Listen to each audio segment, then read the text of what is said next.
जब अनंत जन्मों के पुण्य उदय होते हैं तब जीवन में एक बार गोविंद के गुणानुवाद सुनने का शुभ अवसर प्राप्त होता है।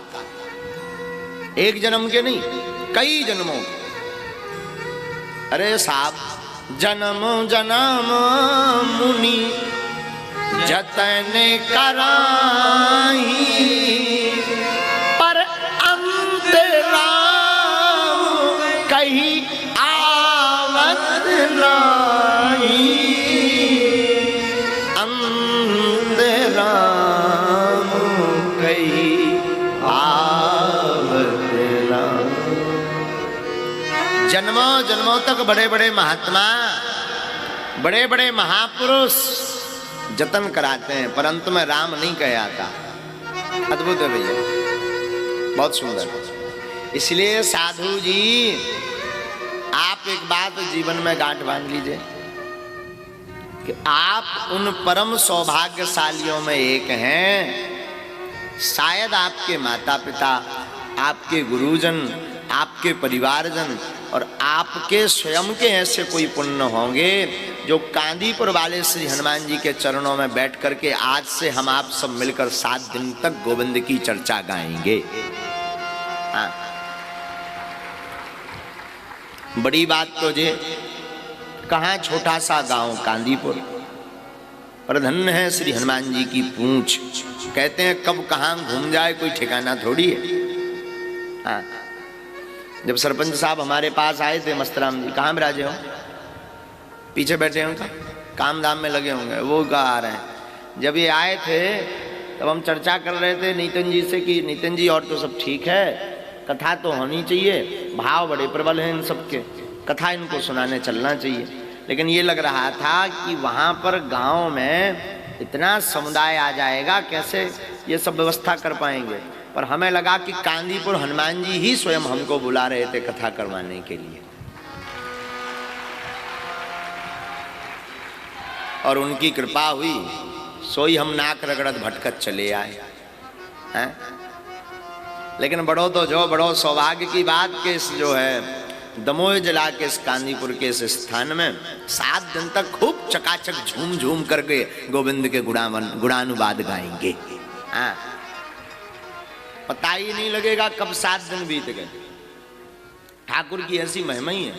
तो धन्य है ये कांदीपुर का स्थान, और धन्य है आप सब। और केवल सरपंच साहब नहीं, धन्य है यहाँ के पूरे क्षेत्र के लोग जिन्होंने अपना तनमन धन अर्पित करके 7 दिन तक यहाँ वृंदावन बनाने का दृढ़ संकल्प लिया हुआ है। हाँ, क्योंकि हमें ये पता है कि भागवत की कथा किसी एक के भाग्य से तो होती नहीं। भागवत का अर्थ क्या होता? भागवतः इदं स्वरूपम भागवतम। इतना बढ़िया बात बोल दी। जो भगवान का ही स्वरूप है वही तो भागवत है। भगवान के अवतार अनेक प्रकार के होते हैं, अंशावतार, आवेशावतार, पूर्णावतार। ये भगवान के अवतारों के क्रम है। भगवान कई बार अंशन सहित अवतार लेते हैं, कभी आवेशावतार लेते हैं, परशुराम आदि, कभी पूर्णावतार लेते हैं भगवान, कभी पूर्ण रूप से इस धराधाम पर आते हैं, राम और कृष्ण बनकर, राम और श्याम बनकर, राम और बलराम बनकर। पर कभी कभी भगवान शब्द रूप में भी अवतार लेते हैं, और श्रीमद् भागवत कथा भगवान का शब्दावतार है। हाँ, प्रत्येक अक्षर अक्षर में श्रीमद् भागवत कथा के हमारे श्याम की श्यामलता समाई है, प्रत्येक अक्षर अक्षर में। इसलिए भागवतः यदा स्वरूपम भागवतम, जो भगवान का स्वरूप है वही भागवत है। अथवा भागवत का अर्थ क्या? भगवतः प्रोक्तः भागवतम, भगवतः प्रोक्तम भागवतम। भगवान ने जिनका उपदेश दिया हो, अथवा जिसका उपदेश किया हो, अथवा जिसमें भगवान समाहित होते हो, उसे ही भागवत कहते हैं। कैसे? ऐसे समझो, भगवान जब लीला पूर्ण करके जाने लगे अपने धाम को आज से 5000 वर्ष पहले। द्वापर का विराम 5000 साल पहले ही तो हुआ। तो भगवान आज से 5200 वर्ष पहले जब लीला विराम करके जाने लगे तो बड़े बड़े अमलात्मा विमलात्मा महात्मा आपके चरणों में आए। उनमें भगवान के प्रिय सखा श्री उद्धव जी भी पधारे। उद्धव जी ने गोविंद के चरणों को पकड़ करके, पाद को पकड़ करके भगवान की तरफ देखकर झरझराती हुई आंखों में आंसू भर करके कहा, सरकार बुरा ना माने तो हम आपके चरणों में कुछ निवेदन करवे। ठाकुर जी बोलो बोलो बोलो बोलो। सरकार आज आप हमें छोड़कर संपूर्ण ब्रह्मांड में आप जो है समाहित हो रहे हैं। आज से आपके जो दर्शन होंगे वो प्रत्येक वस्तु में होंगे। जो आपका ये माधुर्य लावण्यमय स्वरूप है, जिस मोहिनी मूर्त को देख करके दिल आह्लादित हो जाता है, गदगद हो जाता है, चित्त प्रसन्न हो जाता है। और आपकी जो ये जो वाणी है रसमयी, भगवान वैसे रसो वैसा रसमय है, तो आपकी जो रसमयी वाणी है और आपके जो कमल कटाक्ष कटीले नैना है, बड़े सुंदर प्यारे प्यारे मोटे मोटे मलूक मलूक, जिन नेत्रों की कालिमा को कलक को देख करके चंद्रमा का कलंक भी फीका पड़ करके चंद्रमा का कलंक भी पवित्रता में बदल जाता है। और आपकी वो घुंघराली लटकें, आहा क्या कहना, जिन लटकों को देख करके मानो साक्षात नित्य देवता नाग साक्षात नित्य के रूप में आपकी लटों में प्रकट भये हों। और आपका वो करुण कमणी लावण्यमय स्वरूप, दिव्य स्वरूप, जिस छटा को देख करके बड़े बड़े योगी राजियों का चित्त, जो कहते हैं कि भगवान है ही नहीं, निराकार ब्रह्म है, और आपके इस आभा मंडल को, दिव्य प्रकाश मंडल को, स्वरूप को देख करके वो भी गोविंद के गुणानुवाद गाने लगे। सरकार आप अब ऐसी छटा लेकर के चले जाएंगे और संपूर्ण विश्व में, जगत में, सभी लोकों में व्याप्त हो जाएंगे, तो आपके इस प्रिय उद्धव का क्या होगा? ये आपका प्यारा उद्धव तो मारा जाएगा, रहा भी ना जाए, वियोग सहा भी ना जाए। वो हालत होगी जैसे जल में तड़पे मछली, जैसे जल के बिना मछली तड़पती। गोविंद हमारा चित्त भी वैसे तड़पेगा। हमारे नेत्र आपको देखने को ललायत होंगे तो हम आंखों को क्या जवाब देंगे? हमारे कान आपकी वाणी सुनने को ललायत होंगे तो हम अपने कानों को क्या समझाएंगे?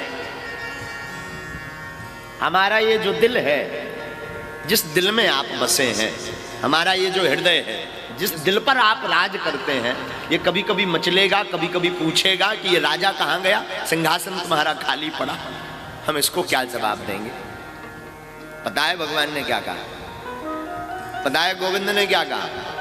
गोविंद लीला पूर्ण कर ही रहे थे। कुछ देर में सरकार को शरीर पूर्ण करना ही था लीला का, कृष्ण लीला का। गोविंद ने उद्धव का हाथ पकड़ा और उद्धव के हाथ को पकड़ करके अपने हृदय के पास लगाया। भगवान लेटे हुए थे क्योंकि भगवान के चरण के तलुए में तीर लग चुका था। तो भगवान ने उद्धव का हाथ पकड़ा और हाथ पकड़ करके अपने वक्ष स्थल यानी हृदय पर रखा। हृदय पर रख करके पहली बार हमारे गोविंद रोए। वरना कृष्ण लीला का आप दर्शन करेंगे, श्रीमद् भागवत कथा का हम दर्शन आपको करवाएंगे, भगवान कहीं नहीं रोए। भगवान की आंखों में बचपन की लीला को छोड़ करके कभी भी आंसू नहीं भरे।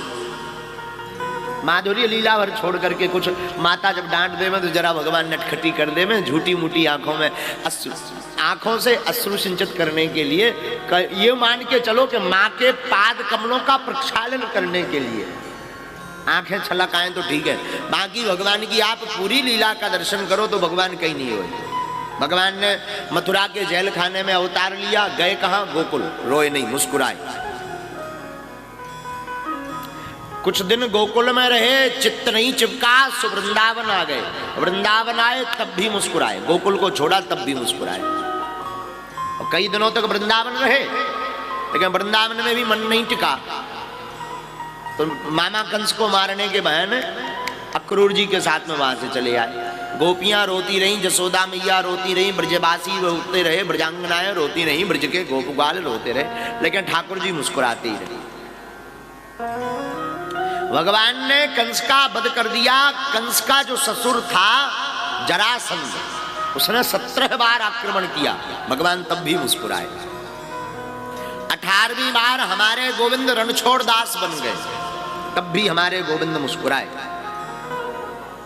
द्वारका के राजा बन गए, तब भी हमारे गोविंद मुस्कुराए। 16,108 विवाह किए हमारे गोविंद ने, तब भी हमारे ठाकुर मुस्कुराए। 1,61,080 तो पुत्र हुए, 16,108 पुत्रियां हुई हमारे गोविंद की, तब भी हमारे ठाकुर मुस्कुराए। और तो और एक दिन पूरे परिवार को आपस में लड़वा करके मरवा दिया। आपस में अपने ही परिवार को, अपने ही पुत्रों को, अपनी ही संतति को, अपने संतानों को आपस में ऐसी बुद्धि खराब की कि लड़वा दिया और मरवा दिया। और तब भी इनके सामने कोई जावे तब भी ये मुस्कुराए। किसी ने धीरे से पूछा, हमें आपकी एक बात समझ नहीं आती, अच्छा होगा तो मुस्कुराओ, बुरा होगा तो मुस्कुराओ, समझ नहीं आया। मानो गोविंद कहना चाहते हो मुस्कुराना ही जीवन जीने का एक बहुत प्यारा सूत्र है। कैसे? ऐसे समझो, आपने पुराने के जमाने में देखा होगा, अब तो नहीं चलता, अब तो आगे को लोगों जो सेल्फी को जमानो आ गो। पुराने जमाने में नेताजी टंडन जी कैमरा चलता था, रील वाला। हाँ भैया, तुमने देखा होगा रील वाला कैमरा चलता था। पांडे जी जब रील वाला कैमरा चला करता था तो पहले तो प्राय गांव में होता नहीं था। एक दिन पहले बताना पड़ता था कि भाई साहब हमारे दिखुआ ने हमें जो है बिटिया वारन के थे लड़का की फोटो भेजने, जरा फोटो तो खींच दियो। तो वो एक दिन बाद आता था कैमरा वाला, और दूसरे दिन टाइम तो फिक्स नहीं रहता था, कैमरा वाला तो अपने टाइम पर आता था। दूसरे दिन से सुबह से लगे पटियां पे पटियां, 8-10 बेर कंघा मार लेते, तो 4-6 बेर पाउडर थोप लेते। हाँ, बार बार फिर धोखे से को उन्हें प्रेस तो चलता नहीं था, लोटा में आगी भर के हुए गुड़ी मिटा दी जाती थी, और काऊ काऊ के पास में प्रेस रहता था। अगर धोखे से कौन लड़का ने ऐसा खराब हो जाए, अब फोटो खींचने, देखा होगा आपने।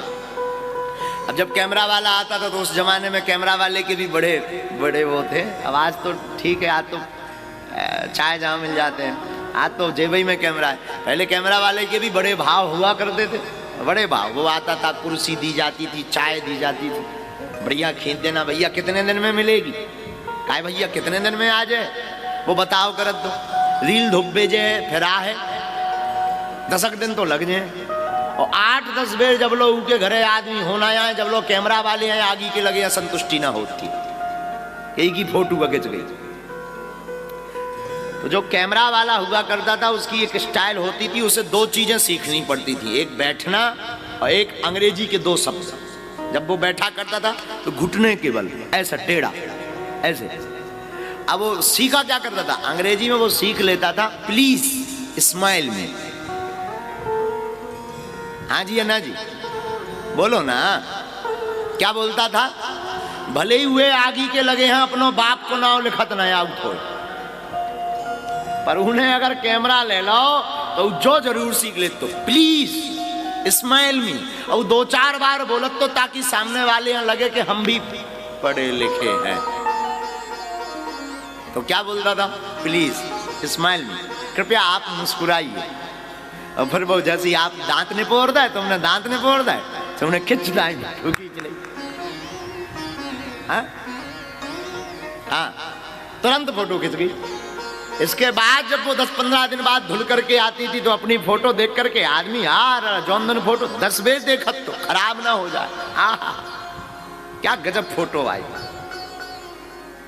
साधु जी, हम आपको समझाना यह चाह रहे हैं, थोड़ा सा मुस्कुराने से जब आपकी फोटो अच्छी आ सकती है, मानो भगवान कृष्ण कहना चाहते हो आप जिंदगी भर मुस्कुराइए, आपकी जिंदगी भी बहुत अच्छी आ सकती है। तो भगवान कभी रोए नहीं। उद्धव के हाथ को पकड़ा हमारे गोविंद ने, हम जो आपको बता रहे थे, भगवता प्रोक्तम भागवतम, उद्धव के हाथ को पकड़ा और अपने हृदय पर रखा हमारे गोविंद ने। गोविंद ने जैसे हृदय पर रखा। आज तक हमारे गोविंद रोए नहीं, पर पहली बार उद्धव की ये प्रिय बातों को सुनकर के मधुर मिठासमयी रसमयी लावण्यमयी भक्तिमयी भक्ति युक्त भक्ति चित्त युक्त गोविंद को जोड़ने वाली बात सुनकर के हमारे गोविंद की आज आंखें भरी। पहली बार हमारे ठाकुर की जैसी आंख भरी। हमारे गोविंद ने पता है क्या कहा? भगवता प्रोक्तम भागवतम। उद्धव चिंता मत करो, तुम जरूर कहते हो कि हम जा रहे हैं तो कैसे रहेंगे, कैसे जिएंगे, खाएंगे क्या, क्या सुनेंगे, कैसे रूप का दर्शन करेंगे। हम जा नहीं रहे उद्धव, शरीर की लीला पूर्ण कर रहे। वैसे तो हम कण कण में व्याप्त हैं। केवल भगवान कृष्ण ऐसे हैं जिन्होंने गीता में ठोक करके कहा कि हाँ मैं भगवान हूं। बाकी किसी धर्म के किसी भगवान ने अपने आप को भगवान नहीं कहा। अन्य धर्मों वालों ने कहा भगवान का संदेशवाहक, भगवान का दूत। लेकिन एक हमारे कृष्ण ऐसे हैं जिन्होंने महाभारत के युद्ध में ताल ठोक करके कहा अर्जुन मैं भगवान हूं। हाँ, उन्होंने ताल ठोक कर कहा। हमारे गोविंद कहते हैं कि वैसे तो मैं सब जगह हूं, परंतु उद्धव एक बात तय है, आज से हम अपना तेज, हम अपनी आभा, हम अपना स्वरूप श्रीमद् भागवत कथा में जाकर के रख देते हैं। और जो हमारी कथा की शरण में आ जाएगा, जो भागवत कथा को सुनेगा उद्धव, वो समझना मेरी ही शरण में बैठा हुआ है। ये है भागवत। भगवतः चरितम यस्मिन् तद्भागवतम, जिसमें भगवान के पावन चरित्रों का गुणानुवाद किया हो, वो है भागवत।